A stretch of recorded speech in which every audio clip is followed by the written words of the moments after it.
Brought to you by Techno Camon 30 series.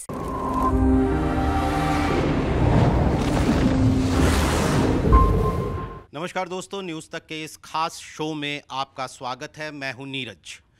2024 का लोकसभा चुनाव देखते देखते अपने आखिरी दौर में आ पहुंचा है। 6 फेज की वोटिंग हो चुकी है। 1 जून को 7वें फेज की बची हुई 57 सीटों पर वोटिंग होगी। फिर एग्जिट पोल आएंगे और 4 जून को नतीजे। ऐसे में हर कोई ये जानने के लिए उत्सुक है कि ये चुनाव आखिर किस तरफ जा रहा है, नई सरकार की तस्वीर क्या बनती हुई नजर आ रही है। और इस सवाल का जवाब जानने और समझने के लिए हमारे साथ मौजूद हैं देश के जाने माने राजनीतिक विश्लेषक, चुनाव विश्लेषक और CSDS लोकनीति के को डायरेक्टर प्रोफेसर संजय कुमार। संजय जी, आपका स्वागत है हमारे इस शो में। और आपसे पहला सवाल मेरा यही है कि उम्मीदों, इच्छाओं और विश्लेषणों के कई उतार चढ़ाव देख चुका ये चुनाव आज कहां खड़ा हुआ? मुझे लग रहा है अभी भी उतार चढ़ाव जारी है। आपने कहा 6 चरणों का चुनाव संपन्न हो चुका है और 7वां चरण इस शनिवार को होना है। 7वें चरण के बाद शाम में तमाम एग्जिट पोल भी आएंगे, तो उतार चढ़ाव मुझे लगता है इसमें विराम नहीं पड़ा है, जारी है अभी भी। लेकिन ये ज़रूर है कि जब पहले दूसरे चरण का मतदान हो रहा था उस वक्त बीजेपी के लिए उम्मीदें कहीं ज़्यादा थीं। लोगों को लग रहा था और तमाम विश्लेषकों को भी लगता था कि बीजेपी के लिए बड़ी बढ़त हो सकती है। लेकिन जैसे जैसे चुनाव दूसरे, तीसरे, चौथे, 5वें दौर में पहुंचा, मुझे लगता है कि बीजेपी के लिए यूं कहूं कि अगर सड़क पे कहें ना, उबड़ खाबड़ सड़क पर, तो उन्हें थोड़ा चलना उनके लिए मुश्किल होने लगा, बम्प्स आने लगे और विपक्ष का मनोबल बढ़ता हुआ मुझे दिखाई पड़ा। लेकिन छठे दौर में फिर कुछ बदलता हुआ माहौल दिखा और वजह बहुत साफ थी। जो छठा दौर था जिसमें 58 सीटों पर चुनाव हुए, वो सबसे मजबूत दौर था बीजेपी के लिए।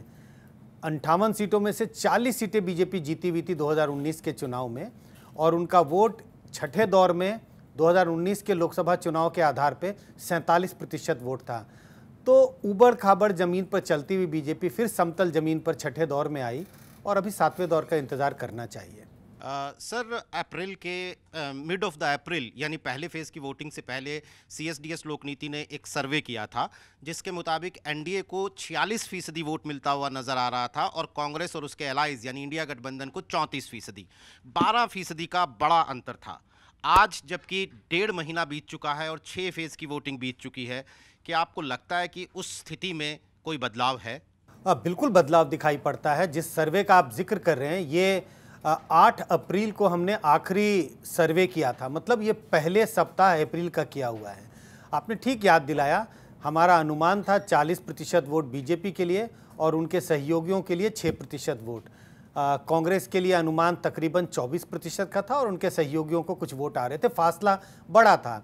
लेकिन उस सर्वे में अगर आपने देखा होगा, एक विश्लेषण हमने किया था, लगभग जो बीजेपी का जो 40% वोट है उसके अंदर में 40% में से 12 से 14% वोट ऐसा है जो रिलक्टेंट बीजेपी के लिए वोटर दिख रहा था। मतलब सर्वे के दौरान उन्होंने कहा वोट तो हम बीजेपी को देंगे, लेकिन उनकी इच्छा नहीं थी कि बीजेपी दोबारा जीत के आए।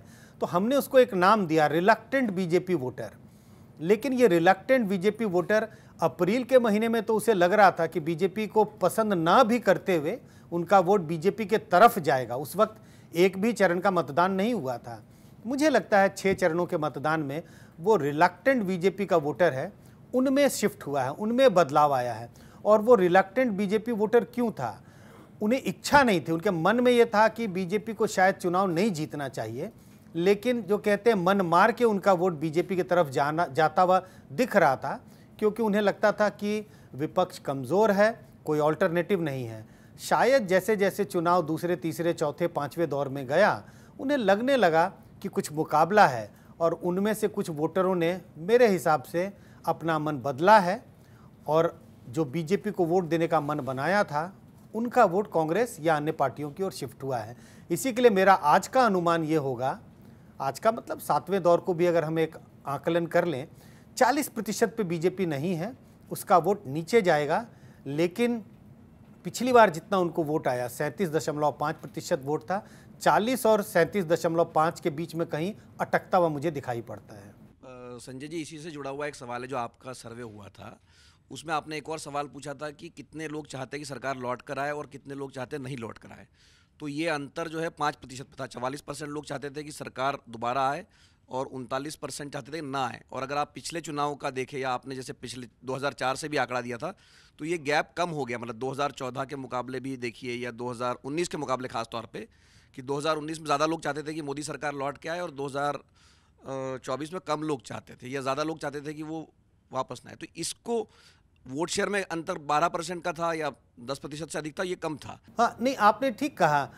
2019 में जब हमने ये सर्वे किया था उस वक्त ऐसे लोगों में जो लोग चाहते थे कि सरकार दोबारा जीते और ऐसे लोग जो चाहते थे सरकार दोबारा जीत के नहीं आए, उनमें 12% का अंतर था। मतलब 12% ज़्यादा लोग चाहते थे कि सरकार को दोबारा जीतना चाहिए और सरकार दोबारा जीत के आई थी। 2024 में जब हम प्री पोल सर्वे किया चुनाव के पहले, तब इनकी तादाद 5% हो गई थी। मतलब ज़्यादा लोग चाहते थे कि सरकार दोबारा जीत के नहीं आए। लेकिन जब हम वोट का आकलन कर रहे थे इसी प्री पोल में तो वो वोट बहुत ज़्यादा था। इसी के लिए हमने कहा कि ये रिलक्टेंट बीजेपी वोटर हैं, चाहते तो नहीं है कि सरकार दोबारा जीते, लेकिन फिर भी जो कहते हैं ना, हार पार के अपना वोट बीजेपी की तरफ देने की उम्मीद कर रहे हैं या मन बनाया है। मन तो नहीं है कि दोबारा सरकार जीतनी चाहिए, लेकिन वोट फिर भी दे देंगे। शायद कई फैक्टर रहे होंगे मन में। एक तो नेतृत्व का भी दिमाग में रहता है कि भाई एक तरफ प्रधानमंत्री मोदी हैं तो दूसरी तरफ उनका मुकाबला करने के लिए कोई नहीं है। मजबूत सरकार चाहिए। मन नहीं है बीजेपी को वोट दें, लेकिन सरकार मजबूत होनी चाहिए और ऐसी स्थिति में क्यों ना फिर हम बीजेपी को वोट दें। तो सरकार की छवि गिरती हुई दिखाई ज़रूर पड़ी। प्री पोल में भी कई और ऐसे सवाल थे, बेरोजगारी के मुद्दे पर, महंगाई के मुद्दे पर लोगों ने सरकार को कटघरे में खड़ा किया था। बड़ी संख्या में लोग कहते थे कि बेरोजगारी बढ़ी है, महंगाई बढ़ी है। और मुझे लगता है कि ये 6-7 दौर के चुनाव में ये सारे मुद्दे कहीं ना कहीं, मैं ये तो नहीं कह रहा चुनाव पर हावी हो गए, लेकिन हाँ, जितना इनका असर पहले के चुनाव में कम दिखता था, पहले का मतलब 2019 का चुनाव या 2014 का चुनाव, उससे कहीं ज़्यादा असर इन चुनाव में देखने को मिल रहा है। शायद ये वो वोटर थे जो बीजेपी को कह रहे थे कि तेरी मेरी बने ना, लेकिन तेरे बिना सरे ना। तो सर, बीजेपी को लेकर, बीजेपी के सीट प्रोजेक्शन को लेकर अलग अलग स्लैब अलग अलग चुनाव विश्लेषकों ने दिए हैं कि यहाँ से यहाँ तक आ सकता है, यहाँ से आ सकता है। उस पर हम आपका आकलन लेंगे बाद में, लेकिन मैं पहले ये जानना चाहता हूँ कि कांग्रेस पार्टी का प्रदर्शन आप कैसा देखते हैं? क्या 2019 के मुकाबले कांग्रेस पार्टी अपना टैली सुधारने जा रही है? देखिए, पहले बड़ी बात करूँ, 2019 का चुनाव, मुझे लगता है 2019 का चुनाव सही मायने में एक राष्ट्रीय चुनाव था। एक राष्ट्रीय मुद्दे पर चुनाव लड़ा जा रहा था और वो राष्ट्रीय मुद्दा क्या था हम सब जानते हैं। नेशनलिज्म का मुद्दा था, राष्ट्रवाद का मुद्दा था। बालाकोट एयर स्ट्राइक हुआ और उस वक्त देश की सुरक्षा एक बड़ा मुद्दा बन के जनता के सामने थी। प्रधानमंत्री मोदी की छवि एक स्ट्रॉन्ग लीडर के रूप में थी। मैं ये नहीं कह रहा आज उनकी छवि में कोई गिरावट है, उनकी छवि आज भी बरकरार है, लेकिन अंतर क्या है? 2024 के चुनाव में कोई राष्ट्रीय मुद्दा मुझे दिखाई नहीं पड़ता। ये ज़रूर है, बीजेपी ने कोशिश की थी कि मंदिर के मुद्दे पे चुनाव लड़ा जाए। धारा 370 हटाया हमने, ये एक ऐतिहासिक घटना है और है भी, क्योंकि हम सब जब पढ़ते थे तो हमें लगता था धारा, ये सब हम जानते थे कि 370 हटाना नामुमकिन है, लेकिन वो बिल्कुल जैसे कहते हैं चटमंगनी पटव्या, अचानक ही गायब हो गया। तो इन सब चीज़ों को बीजेपी ने इस बात का प्रचार किया कि ये इतने बड़े हमने काम किए और बीजेपी इन मुद्दों पर 2024 के चुनाव में वोट मांग रही थी। लेकिन मुझे लग रहा है पहले दौर में ही ये बात स्पष्ट होने लगी कि ये बड़े मुद्दे बीजेपी के लिए काम नहीं कर रहे हैं। इस मायने में ये चुनाव अलग है। 2019 का चुनाव बिल्कुल एक वेव इलेक्शन दिखाई पड़ता था और जिसका बार बार जिक्र हो रहा है, 2024 का चुनाव वेवलेस इलेक्शन है। मतलब कोई एक ऐसा मुद्दा नहीं है जिसकी गूंज आपको देश के कम से कम बड़े राज्यों में या तमाम ढेर सारे राज्यों में दिखाई पड़े।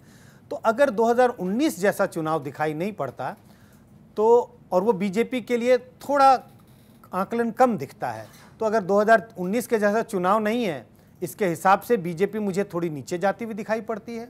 और अगर बीजेपी नीचे जा रही है तो कांग्रेस बाय डिफ़ॉल्ट कहीं ना कहीं कुछ ना कुछ उनको गेन्स हो रहे हैं। अब ये कितने होंगे ये तो 4 जून को पता चलेगा, लेकिन कांग्रेस का प्रदर्शन 2019 की तुलना में बेहतर होता हुआ दिखाई पड़ रहा है और बीजेपी का प्रदर्शन सीटों के नज़रिए से 2019 की तुलना में थोड़ा सा खराब दिखाई पड़ता है। नहीं तो सर, ये जो आप गेन और लॉस की बात कर रहे हैं बीजेपी के लिए या कांग्रेस के लिए, तो वो कहाँ से होंगे? अलग अलग राज्य हैं। मुझे लगता है जब हमने इस बात का जिक्र किया कि 2019 का चुनाव एक राष्ट्रीय चुनाव था और 24 का चुनाव राष्ट्रीय चुनाव नहीं दिखाई पड़ता, क्योंकि अलग अलग राज्यों में कंटेस्ट बहुत अलग तरह से है। मैं ये बिल्कुल नहीं कह रहा कि बीजेपी के खिलाफ हवा है। अगर ऐसी स्थिति होती तो कई ऐसे राज्य हैं जहां बीजेपी अच्छा प्रदर्शन करती हुई दिखाई पड़ रही है। अगर बीजेपी के खिलाफ देश भर में हवा होती तो उन राज्यों में उसका अच्छे प्रदर्शन करने की कोई वजह नहीं थी। क्या बीजेपी के पक्ष में पूरे देश में हवा है? वो भी नहीं है। अगर ऐसा होता तो तमाम राज्यों में बीजेपी का ग्राफ ऊपर जाता हुआ दिखाई पड़ता है। कुछ ऐसे राज्य हैं जहां बीजेपी अच्छा प्रदर्शन करती हुई दिखाई पड़ रही है इस वक्त, कम से कम ऐसा लग रहा है। और वो राज्य हैं, मैं कहूँ अगर जिक्र करूँ इन राज्यों का तो उड़ीसा है, बंगाल है। दक्षिण के राज्यों का जिक्र करूं वो बिल्कुल कोस्टल, आप उड़ीसा, बंगाल, आंध्रा, तेलंगाना और थोड़ा और दक्षिण की ओर जाएं तो तमिलनाडु और दक्षिण की ओर चले जाएं तो केरल। ये ऐसे राज्य हैं जहां मुझे लगता है बीजेपी का प्रदर्शन 2019 के चुनाव की तुलना में बेहतर होगा। कितना बेहतर होगा, सीटों में कितना इजाफा होगा? कुछ ऐसे राज्य हैं जैसे केरल, वोट में इजाफा होगा लेकिन लगता है शायद सीटें निकाल पाना बीजेपी के लिए मुश्किल है। तमिलनाडु, तमाम तरह के आंकलन हैं जिसका जिक्र आप भी कर रहे हैं। निश्चित रूप से बीजेपी बड़ा इनरोड बना रही है, जो कह रहे हैं बिल्कुल पांव पसार लिए बीजेपी ने, लेकिन कितनी सीटों में इजाफा होगा? शायद बड़ा गेंस नहीं है। 2-4 सीटें बीजेपी जीत सकती है, अभी भी हो सकता है वो 1 हो, 2 हो, ना भी हो। लेकिन हाँ, तमिलनाडु जो बाइपोलर कंटेस्ट होता था, इस बार बाइपोलर नहीं है। इस बार बिल्कुल 3 धड़ों में दिखाई पड़ता है और बीजेपी ने ज़बरदस्त अपनी पैठ बनाई है, ऐसा इस वक्त दिखाई पड़ रहा है। आंध्रा में उन्होंने एक अच्छा अलायंस किया टीडीपी के साथ, उसके बदौलत उन्हें कुछ गेंस होंगी। तेलंगाना में भी बाइपोलर कंटेस्ट हो गया है। बीआरएस जो अभी अभी अपना विधानसभा चुनाव हारी है, वो बिल्कुल हाशिए पे जाती हुई दिखाई पड़ती है और मुझे लग रहा है कि वहाँ पर कांग्रेस और बीजेपी के बीच सीधा मुकाबला है। तो ये सब कुछ ऐसे राज्य हैं। बंगाल में मुझे लगता है सीधे मुकाबले में बीजेपी अच्छा प्रदर्शन करती हुई दिखाई पड़ती है और इसकी वजह बहुत साफ है, बीजेपी ने इन राज्यों में कड़ी मेहनत की है। तमिलनाडु में प्रधानमंत्री मोदी ने कई बार प्रचार किए। बंगाल में अमित शाह और तमाम बीजेपी के नेताओं ने खूब जोर लगाया। इन सब का प्रभाव दिखाई पड़ता है। मैं ये नहीं कह रहा कि उत्तर के राज्यों में बीजेपी के नेताओं ने मेहनत नहीं की, लेकिन उत्तर भारत के कई राज्य ऐसे हैं जहां बीजेपी का प्रदर्शन 2019 के चुनाव में मैक्सिमम था। मैक्सिमम जब जिक्र करते हैं, अब राजस्थान है, 25 की 25 सीटें, 14 में भी और 19 में भी, उससे ऊपर बीजेपी जा नहीं सकती। गुजरात 26 की 26 सीटें, उसके ऊपर जा नहीं सकती। ऐसे तमाम राज्य हैं, हिमाचल है, दिल्ली है, उत्तराखंड है, मध्य प्रदेश है, छत्तीसगढ़ है। ये ऐसे तमाम राज्य हैं जहाँ पर बीजेपी का प्रदर्शन इतना ज़बरदस्त रहा है 19 के चुनाव में, उसके ऊपर जाने की गुंजाइश नहीं है। तो गुंजाइश क्या है? बीजेपी को कुछ न कुछ इन राज्यों में नुकसान हो सकता है और इसकी भरपाई होती हुई मुझे दक्षिण के राज्य और जो पूरब के जो 2 राज्य हैं, बंगाल और उड़ीसा, उन राज्यों से मुझे दिखाई पड़ता है। जो आपने एक फ्रेज़ बताया रिलक्टेंट वोटर जो इस बार पैदा हुआ है, उसके बावजूद आपको लग रहा है कि बीजेपी शायद वापसी कर पाएगी, तो क्या इंडिया गठबंधन और विपक्ष इस रिलक्टेंट वोटर को इनकैश करने में नाकाम रहा? नाकाम रहा, इतने कठोर शब्द या इतने स्ट्रॉन्ग शब्द का मैं इस्तेमाल नहीं करूंगा, लेकिन हाँ ये ज़रूर है कि उन्हें आधी सफलता मिली। कुछ वोटरों को ज़रूर अपनी ओर लुभा पाए हैं और इसी के लिए मुझे लगता है, हमारा अनुमान है कि कांग्रेस का प्रदर्शन 2019 की तुलना में वोट के नज़रिए से और सीटों के नज़रिए से बेहतर होगा। अगर ये रिलक्टेंट वोटर जो अप्रैल के पहले सप्ताह में जिन्होंने मन बनाया था बीजेपी को वोट करेंगे, आधा अधूरा मन था और उस वक्त बीजेपी के लिए अनुमान 40% का था, तो अगर ये वोटर शिफ्ट नहीं होते तो कांग्रेस का प्रदर्शन इतना अच्छा नहीं होता जितना शायद वो आज अच्छा करती हुई दिखाई पड़ रही है। अच्छा का मतलब कांग्रेस के लिए 10-12 सीटों का इजाफा, मैं उसे अच्छा प्रदर्शन मानूंगा, क्योंकि जनवरी के महीने में तो ऐसा प्रतीत होता था जैसे कोई चुनाव ही नहीं है, एकदम एक तरफा चुनाव है। तो फेलियर नहीं मैं मानता कि कांग्रेस और विपक्षी पार्टियों का फेलियर नहीं है, लेकिन हाँ ये ज़रूर है कि जितना वो अनुमान कर रहे थे या जितनी उनकी अपेक्षा थी कि हम ऐसे मतदाताओं को जो बीजेपी से किसी न किसी कारण से थोड़े नाराज़ दिखाई पड़ते हैं, उनको अपनी ओर ला पाएँ, उतनी सफलता उन्हें नहीं मिली जितनी वो अपेक्षा करते थे। और अगर मोदी के तीसरे टर्म की बात हो रही है, तो तीसरी बार मोदी की लहर है क्या और ये अगर नहीं है तो फिर ये क्या वजह रही कि ये जनरेट नहीं हो पाई? मुझे नहीं लगता है कि लहर है। मोदी लहर नहीं है, बीजेपी लहर नहीं है।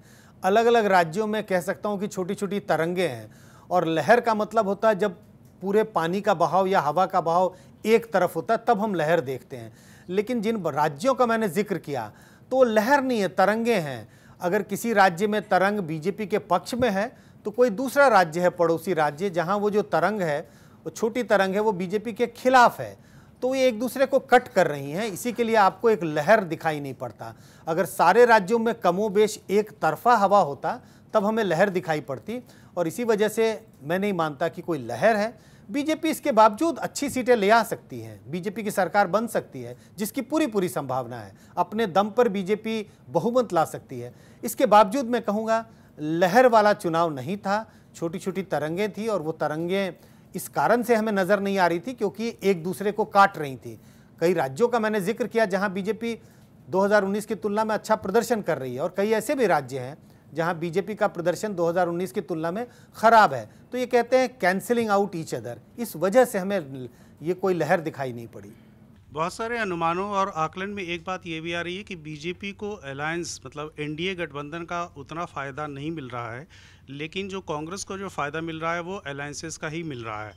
तो क्या बिहार में और महाराष्ट्र में बीजेपी को इसलिए नुकसान का अनुमान है कि वहाँ अलायंस उसको डैमेज कर रहे हैं? दो चीज़ें बहुत साफ हैं। आपने ठीक कहा, बीजेपी के अलायंसेस को देखें और बीजेपी को अलायंसेस का फ़ायदा, कांग्रेस के लिए अलायंसेस का फ़ायदा, दोनों में बहुत फ़र्क है। और उसकी वजह बहुत साफ़ है। अगर आप बीजेपी के अलायंसेस को देखें और 2019 से तुलना करें तो बीजेपी के अलायंस पार्टनर की संख्या कम हो गई है और कांग्रेस के अलायंस पार्टनर की संख्या ज़्यादा है। बड़ी रीजनल पार्टियां हैं जो सब या कांग्रेस के साथ हैं, अगर साथ नहीं भी हैं तो बीजेपी के साथ नहीं हैं। तो 19 की तुलना में बीजेपी के अलायंस पार्टनर की संख्या कम हुई है और उनका जनाधार भी। एक सबसे बड़ा उनका अलायंस पार्टनर इस वक्त कौन है? जेडीयू है, और हम सबको पता है जेडीयू का आकलन अगर करें तो अब उसकी जेडीयू का उतना प्रभाव नहीं है बिहार की राजनीति में जितना 2019 के चुनाव में दिखाई पड़ता था। तो आपकी बात से मैं पूरी तरह सहमत हूँ। कांग्रेस को अपने अलायंसेस का जितना फ़ायदा मिल रहा है उतना बीजेपी के को अपने अलायंसेस का फ़ायदा नहीं मिल रहा, और उसका एक्सप्लेनेशन मैंने दिया। क्योंकि नंबर ऑफ अलायंसेस और जो अलायंस पार्टनर्स हैं उनके नंबर्स और उनका जो स्ट्रेंथ है बहुत अलग है। कांग्रेस के पास बड़े बड़े अलायंसेस हैं। आप अगर आम आदमी पार्टी का जिक्र कर लें, डीएमके का जिक्र कर लें, ममता बनर्जी का जिक्र कर लें, हालांकि ममता बनर्जी के बारे में कह नहीं सकते कि अलायंस है भी कि नहीं है, आरजेडी का जिक्र कर लें, समाजवादी पार्टी का जिक्र कर लें, ये सब अपने राज्य की बड़ी पार्टियां हैं और इतनी बड़ी पार्टियों के साथ उन्होंने अलायंस किया है। बीजेपी की अगर बात करें तो बीजेपी के पास एक ही बड़ी क्षेत्रीय पार्टी के साथ अलायंस है, वो जेडीयू है। इसके अलावा जेडीएस छोटी पार्टी है, तो इसके अलावा कोई बड़ी अलायंस पार्टनर नहीं है। इसी वजह से दोनों के अलायंसेस के प्रदर्शन में हमें अलग डिफरेंस दिखाई पड़ता है। आपने जिक्र जेडीयू का किया, तो क्या बिहार में नीतीश कुमार के बार बार पाला बदलने से या उनकी बढ़ती उम्र की वजह से उनकी लोकप्रियता कम हो रही है और पार्टी अब ढलान की तरफ जाती हुई दिख रही है? मुझे लगता है बहुत स्पष्ट है कि उनकी लोकप्रियता में गिरावट आई है। एक समय था जब नीतीश कुमार पूरे देश के, अगर हम अलग अलग मुख्यमंत्रियों का आकलन किया जाता था और इंडिया टुडे और तमाम लोग आकलन करते थे, तो वो नंबर 1 नंबर 2 चीफ मिनिस्टर होते थे। अलग अलग चीफ मिनिस्टर की जब तुलना होती थी, रैंकिंग होती थी। अगर आज आप रैंकिंग करें तो वो बड़े नीचे बॉटम पर चले जाएंगे। तो उनकी पॉपुलैरिटी में गिरावट है, और हम जानते हैं ये तमाम रीजनल पार्टियां हैं वो सब एक नेता के सहारे टिके होते हैं। उस नेता की छवि खराब हुई, किसी कारणवश वो नेता अब पार्टी को लीड करने की स्थिति में नहीं है और पार्टी हाशिए पे चली जाती है। जेडीयू हाशिए पे तो नहीं जा रही है 2024 के लोकसभा चुनाव में, लेकिन ढलान पर निश्चित है। नीतीश कुमार की पॉपुलैरिटी में गिरावट है और जेडीयू का प्रदर्शन भी 2024 में मुझे वैसा होता हुआ दिखाई नहीं पड़ रहा है जैसा उन्होंने 2019 के चुनाव में किया था। तेजस्वी यादव जिस तरीके से रैलियां कर रहे हैं, अभी राहुल गांधी की भी रैली हुई थी साथ में, तो क्या ये कॉम्बिनेशन जो है ये वहाँ एनडीए को खास करके इस बिहार में भारी पड़ रहा है? क्योंकि मोदी की भी वहाँ लगभग 20 रैलियां हो गई हैं अभी तक। तो इससे क्या लगता है कि वहाँ पर नीतीश कुमार के साथ होने से एनडीए के लिए मुश्किल है, और तेजस्वी चूंकि इस बार इंडिया गठबंधन में साथ है और वहाँ से नीतीश हट गए हैं, तो इसका भी बेनिफिट मिल रहा है उन्हें? मुझे लगता है बिहार की अगर चुनाव की बात करें या देश के चुनाव की भी बात करें तो अगर 2-3 बड़े फैक्टर्स हैं, मुझे अगर मैं अगर ये देखने की कोशिश करूं कि इस चुनाव में बड़े फैक्टर क्या रहे, जीत हार अलग है, लेकिन तेजस्वी यादव का एक अच्छे नेता के रूप में उभरना इस चुनाव की एक खास मतलब एक खास इंडिकेशन है। इन चुनाव में ये देखने को मिला। मैं दोबारा कह रहा हूँ, जीत हार एक अलग बात है। हो सकता है कि आरजेडी प्लस का प्रदर्शन बहुत अच्छा ना रहे बिहार में, लेकिन इसके बावजूद जिस तरह से तेजस्वी यादव ने आरजेडी, कांग्रेस और अपने सहयोगियों के कैंपेन को लीड किया है और बड़े संयम से अपने ऊपर कंट्रोल रखकर, मतलब कभी स्लिपेजेस नहीं हुए, तो तेजस्वी यादव एक अच्छे नेता के रूप में, एक अच्छे प्रवक्ता के रूप में बिहार की राजनीति में उभरे हैं, जिसको रिकॉग्नाइज तमाम पार्टी के लोग करते हैं। तो तेजस्वी और कांग्रेस का एक साथ होना कहीं ना कहीं बिहार की राजनीति में मोदी को सीधी सीधी चुनौती मिल रही है। प्रधानमंत्री मोदी को सीधी चुनौती है। ये अपने आप में एक बड़ी उपलब्धि मुझे लगता है तेजस्वी यादव के लिए है कि आपका मुकाबला सीधा सीधा प्रधानमंत्री के से हो रहा है, ऐसा कम से कम बिहार की जनता देख रही है। सीटें किसको कितनी आएंगी वो तो 4 जून को पता चलेगा, लेकिन हाँ, मुकाबला उन्होंने डटकर किया है प्रधानमंत्री नरेंद्र मोदी का या एनडीए का, यूँ कहूँ कि एनडीए का बिहार में। एक और सवाल की बिहार से 2 मुद्दे उठे। एक तो जातीय सर्वे का, जो आपकी इससे पहले वाले लोकनीति के उसमें था भी, और दूसरा आरक्षण, संविधान बदलने की बात भी लालू यादव ने उठाई और आरक्षण, मुस्लिमों को आरक्षण देने वाली बात भी कही। क्या इसका भी चुनाव में असर होता दिख रहा है क्या, कि जातीय सर्वे से कुछ फ़ायदा मिलेगा इन पार्टियों को? क्योंकि आप देखें तो आरजेडी ने उम्मीदवारों में काफ़ी इस पर एक्सपेरिमेंट उन्होंने कर लिया। जैसे वैशाली वाली सीट पे उन्होंने फॉरवर्ड वर्सेस फॉरवर्ड करवा दिया, 7 कुशवाहा उम्मीदवार उतार दिए। क्या इस तरीके के एक्सपेरिमेंट का बिहार में फ़ायदा होने वाला है? देखिए, जातीय सर्वेक्षण हो, इस बात को खुल के कोई भी पार्टी नकार नहीं सक रही है। किसी भी पार्टी से आप पूछें, ऑफ द कैमरा या ऑन द कैमरा, कोई नकारता नहीं है, बहुत मुश्किल है। ये वैसे ही है, जब आपको याद होगा जब मंडल कमीशन की रिपोर्ट्स पेश की गई थी, विरोध भी हो रहे थे, समर्थन भी हो रहे थे, लेकिन खुल के कह पाना कि हम इसका विरोध करते हैं, मुश्किल था। हमने सर्वेक्षण भी किए, कई राज्यों में सवाल भी पूछे, बड़ी संख्या में लोग कहते हैं होना चाहिए। जब चुनाव के पहले इस मुद्दे को कांग्रेस या रीजनल पार्टियां उठाती थी, खासकर आरजेडी, मुझे लगता था इस बात को चुनावी मुद्दा बनाने में विपक्ष असफल होगा या ये मुद्दा नहीं बन पाएगा। लेकिन जैसे जैसे चुनाव आगे बढ़ा, दूसरे, तीसरे, चौथे दौर में, मुझे लगा ये अपने आप में एक मुद्दा बना कि जातीय सर्वेक्षण मुद्दा नहीं बना, लेकिन सोशल जस्टिस एक बड़ा मुद्दा बना।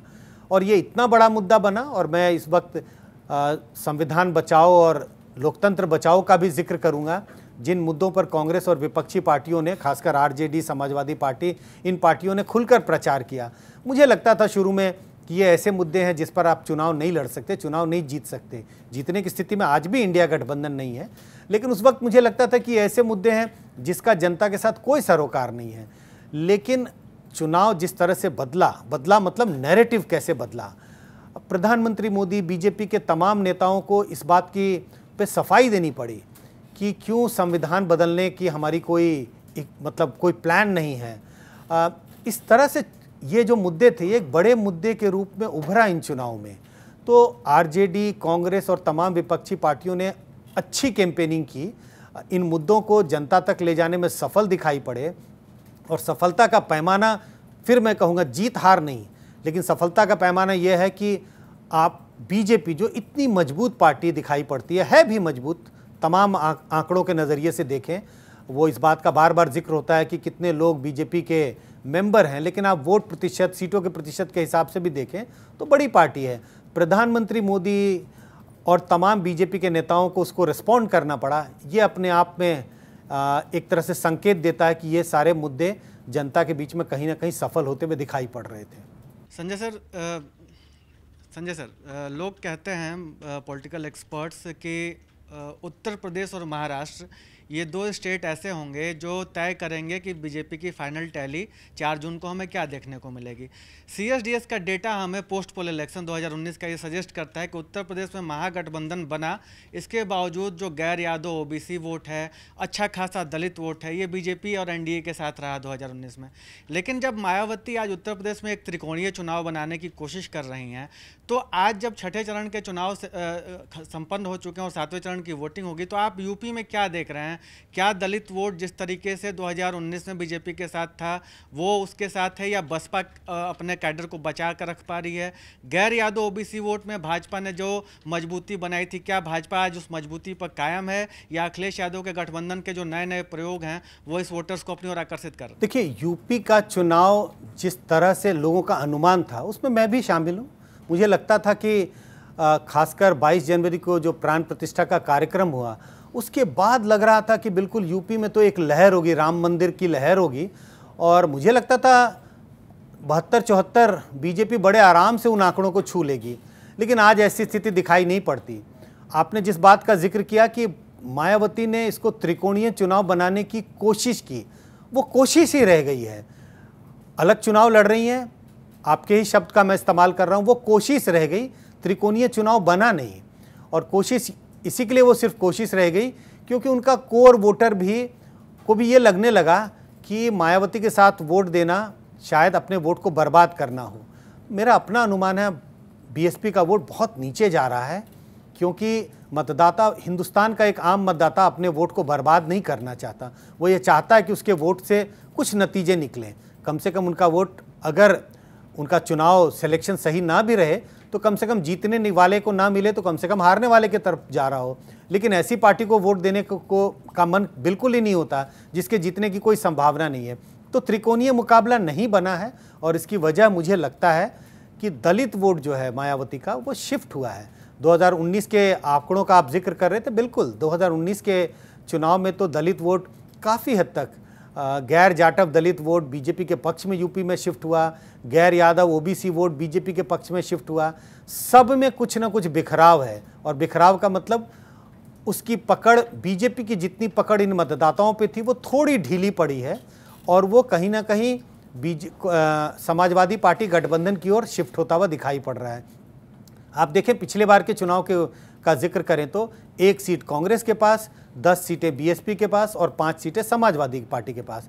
अगर आप इन तीनों का जोड़ दें तो 16 सीटें हो जाती हैं। कहीं ना कहीं बीएसपी का प्रदर्शन तो अच्छा दिखाई नहीं पड़ता। बीजेपी के पास 62 सीटें थी। मुझे लग रहा है बीजेपी बहुत अच्छा अपने 2019 के प्रदर्शन से कोई बहुत अच्छा करती हुई यूपी में दिखाई नहीं पड़ती। और अगर ऐसी स्थिति है तो कहीं ना कहीं समाजवादी पार्टी और कांग्रेस को ही फ़ायदा इसका मिलेगा, क्योंकि बीएसपी को सीटों के लिहाज से तो मुझे लगता नहीं है कि कुछ फ़ायदा होने वाला है, बहुत नुकसान होने की उम्मीद है। नहीं तो संजय जी, आपके पास चूँकि समय कम है, एक क्विक फायर आपसे मैं सवाल पूछना चाहता हूँ।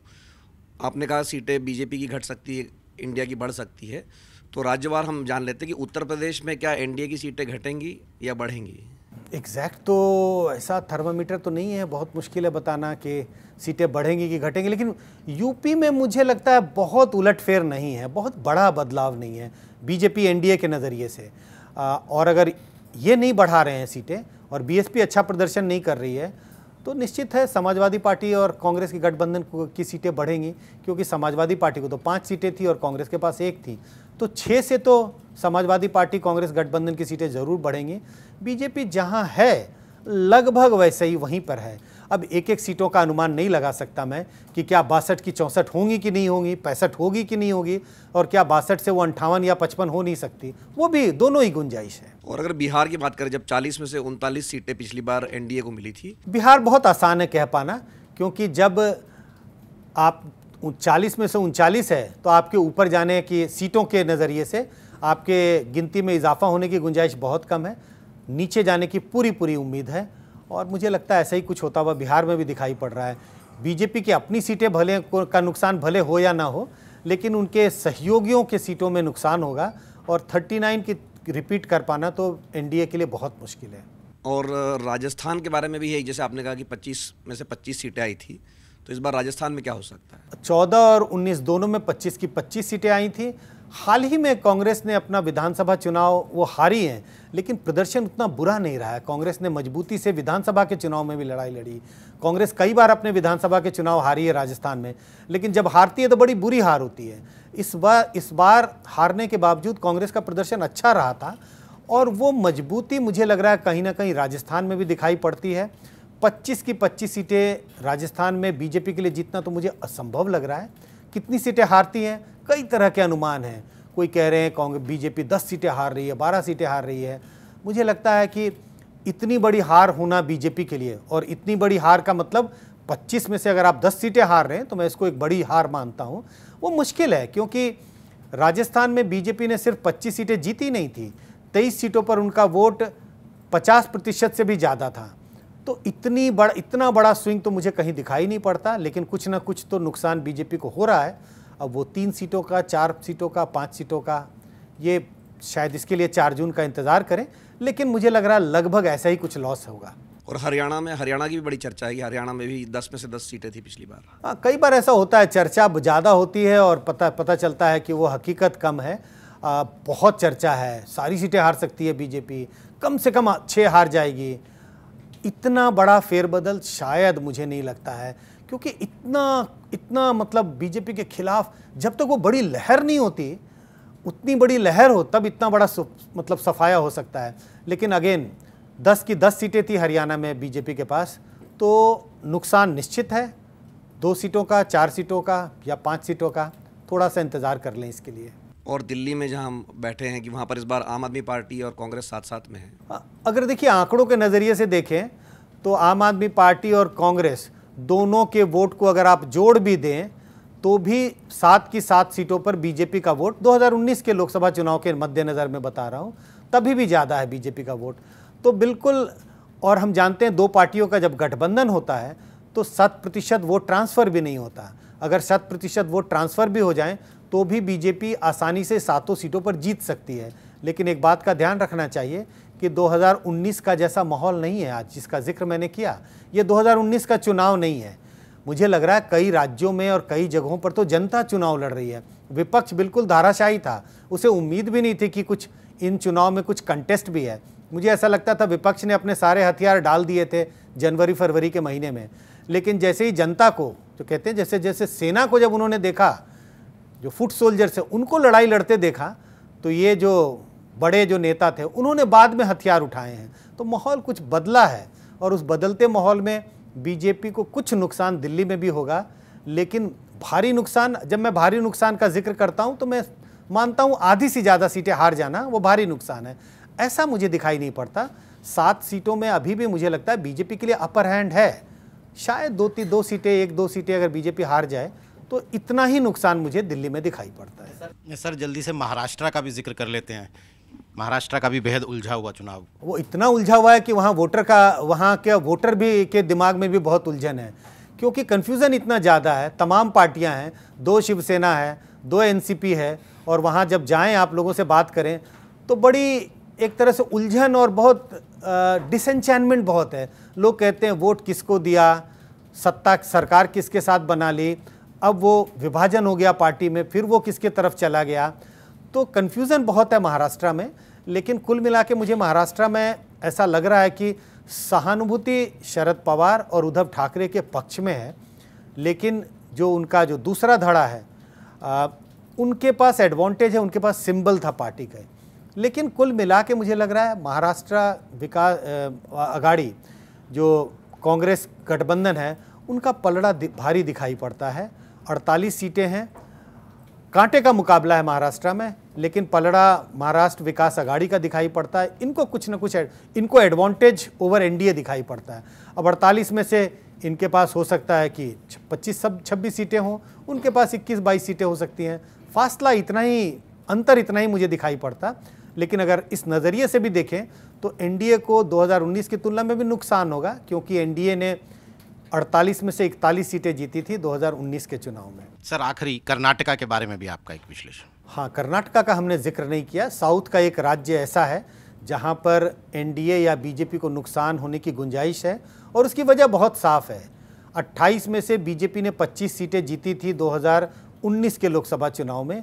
इस बार उनका गठबंधन है जेडीएस के साथ, और बीजेपी सिर्फ 25 सीटों पर चुनाव लड़ रही है।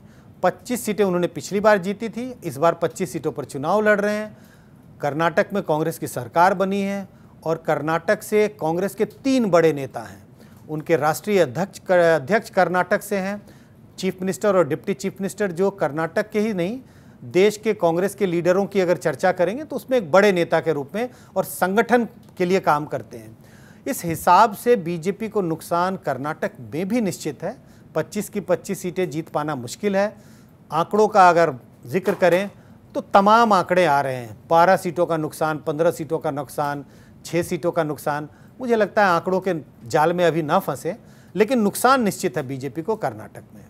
तो दोस्तों, वो सुबह बस अब आने ही वाली है जब आप नींद से जागेंगे और लोकसभा चुनावों के नतीजे आपके सामने होंगे, और वो नतीजे क्या हो सकते हैं, उनकी तस्वीर क्या हो सकती है, ये हमने प्रोफेसर संजय कुमार से समझने की कोशिश की। 4 जून के इन नतीजों तक चैनल्स हर दिन चुनावों का blood pressure, sugar level, heart beat नापता रहेगा, और हर दिन हम आपके सामने ये तस्वीर पेश करने की कोशिश करते रहेंगे कि आखिर नई सरकार देश में किसकी बनने जा रही है। आज हमारे साथ इस कार्यक्रम में शिरकत करने के लिए प्रोफेसर संजय कुमार, आपका बहुत बहुत शुक्रिया। तमाम दर्शकों का आभार। नमस्कार।